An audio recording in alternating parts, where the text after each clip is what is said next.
Assalamualaikum warahmatullahi wabarakatuh. Perkenalkan, nama saya Nada Salsabila dengan NIM 2005974 dari kelas 4A angkatan 2020. Di sini saya akan mempresentasikan sebuah PowerPoint yang berasal dari makalah yang telah saya buat, yaitu dengan judul Manajemen Penyelenggaraan Pendidikan Pasca Pandemi. Akan ada 4 bahasan, yaitu pendahuluan, landasan teori, pembahasan, dan kesimpulan. Yang pertama itu ada pendahuluan.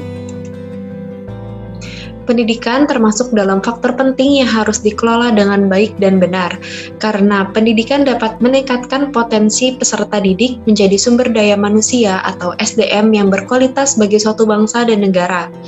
SMA Daya Utama merupakan salah satu sekolah swasta yang berada di Kota Bekasi.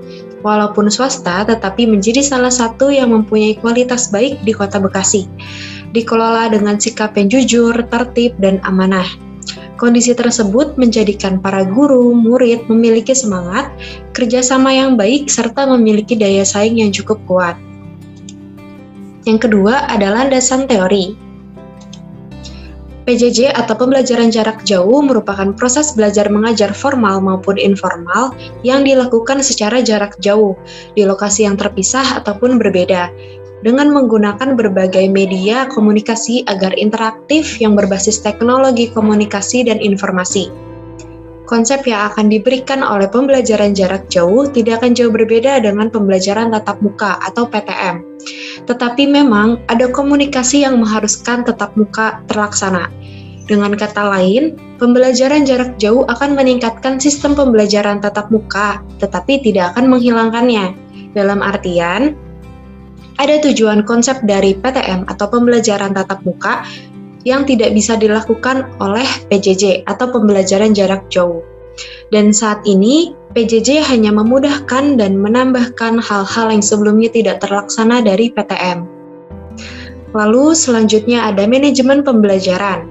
Manajemen pembelajaran adalah suatu proses perencanaan, pelaksanaan, dan evaluasi pembelajaran dalam rangka pelaksanaan tugas belajar mengajar, yang dimana di dalamnya terdapat interaksi antara guru dengan peserta didik, baik yang langsung di dalam kelas maupun yang di luar kelas.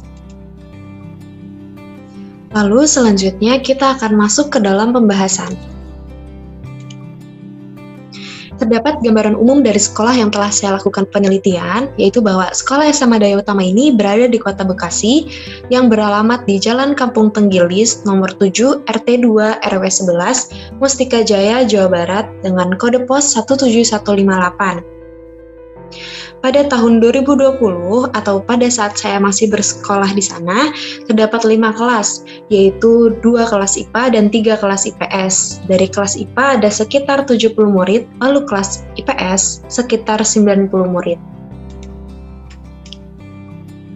Lalu dalam melaksanakan metode pembelajarannya, SMA Daya Utama ini selalu mengikuti prosedur maupun instruksi yang diberikan oleh Dinas Wilayah 3.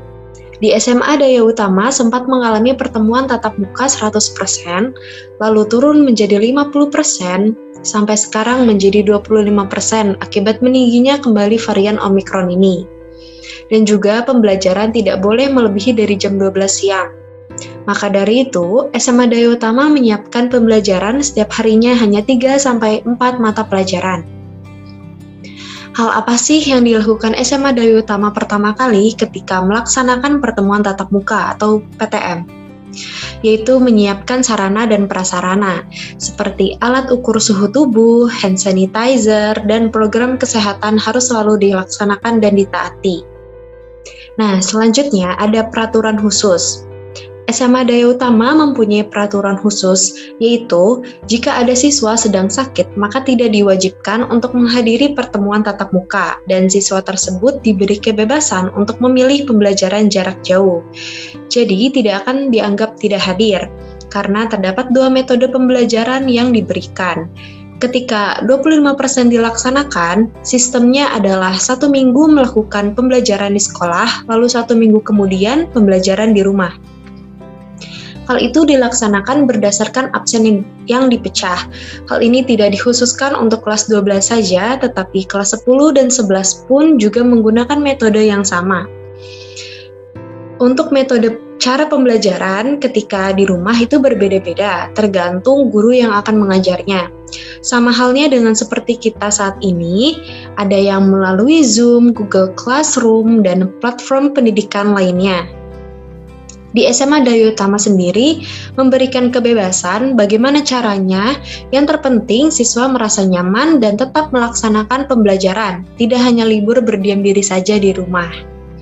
Yang terakhir, tidak efisien dan efektif. Dengan pembelajaran seperti ini, yaitu pembelajaran jarak jauh, yaitu ada banyak sekali terkendala jaringan, ataupun pulsa dan kuota yang habis atau tidak ada.